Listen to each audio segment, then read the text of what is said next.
Hello again, this is Corey Bodner with ChangeSpring Consulting. In the last 3 videos, we've been talking about how to create an effective sales strategy, the basic principles in building success, how to build trust with your customers.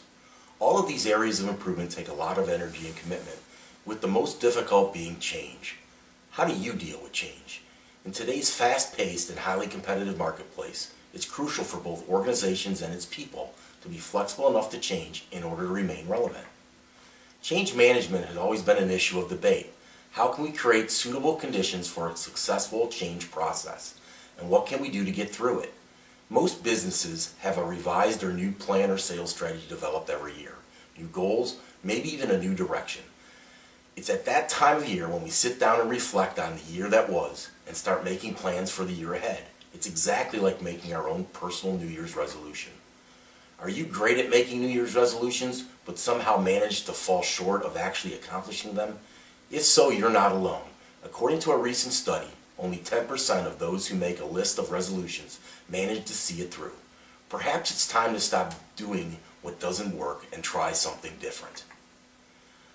How do we break this cycle? Our intentions are good, we want to succeed, but we fall into the same old traps and bad habits that limit us from the change required. In order to accept change, we need to understand what stages we go through when confronted with change. First is denial. The change has been announced and we fight it and strive to defend status quo. Second, anger.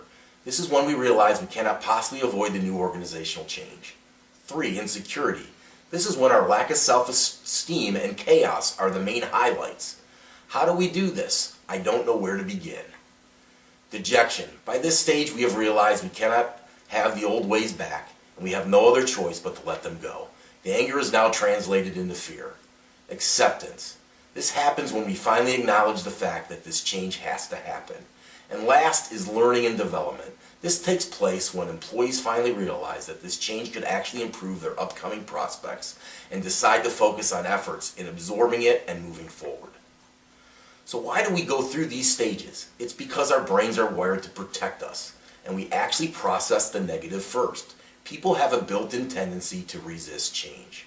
Take the work of Teresa Amabile, a professor and director of research at Harvard Business School.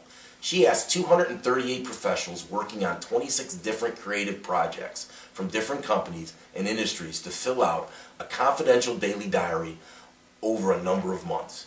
The participants were asked to answer these questions based on a numeric scale and briefly describe one thing that stood out that day. After analyzing some 12,000 diary entries, Professor Amabile said she found that the negative effects of a setback at work on happiness was more than twice as strong as a positive effect of progress. And the power of a setback to increase frustration is over 3 times as strong as the power of progress to decrease frustration. So what does this mean? It means we are emotionally affected more on the negative than the positive. Because of this, we tend to think of the negative first.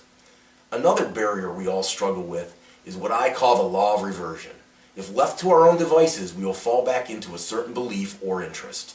Old habits die hard, so the saying goes. Habits are wired so deeply in our brains that we perform them automatically, such as getting to work each day. This frees up the brain to think of other things, like what to have for dinner. Aristotle said, "We are what we repeatedly do." Excellence, then, is not an act, but a habit. So how do we overcome this resistance to change? First is we must think and feel abundant, as scarcity is what drives our beliefs because we feel secure in holding on to the little we have for fear we may lose it. I remember the first time I was given a quote to grow the business by 22% from the prior year. There wasn't any explanation of how this number was derived, what the market could bear. It was simply a number, that if I hit it, I'd make a little more than the year before. However, if I didn't hit that number, there were several negative results. Well, as you could imagine, all the negative thoughts ran through my head. We've been growing at or above 10% every other year. Why do they think 20% is possible? What are they thinking? We had 2 very large projects that made up the growth last year. How are we ever going to make that up? And there were many, many more. That night I went home and started this rant to my wife, Tracy. Can you believe what they want now? How are we ever going to accomplish this? She listened, and once I finished, she said something that stuck. You've always been above your quota in the past. What are you so worried about?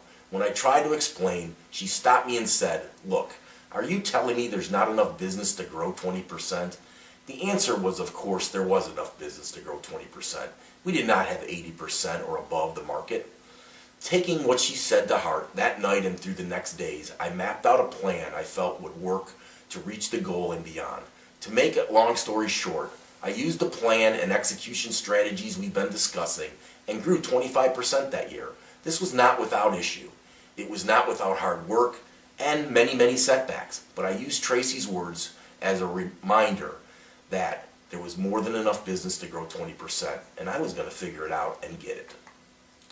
I could have spent a lot of time thinking of all those reasons I couldn't meet this goal, and by the way, there were many, many valid ones. However, all that does is perpetuate failure. Instead, and here is the second thing to focus on, by breaking down what the most important objectives are to reach the goal, what tasks I have to do daily, weekly, monthly, and understanding the little things that need to be done, and where the obstacles are, this allowed me to focus on growing the business. I believe that because I was able to focus on being abundant and what needed to be done to reach the goal and not worry about all the reasons why this was impossible, I actually developed a process and many tactics that I still use today to meet my next challenges. Remember, the world is abundant. There are no limits, and they're only your own. And if you focus on delivering value to your customers, they'll not only buy your products and services, they'll look to you for creative new ways to better their business. This will open up opportunities you couldn't imagine. I hope you enjoyed this little video and found its contents useful. I look forward to providing you more insight and knowledge into how to create sustainable growth for you and your organization.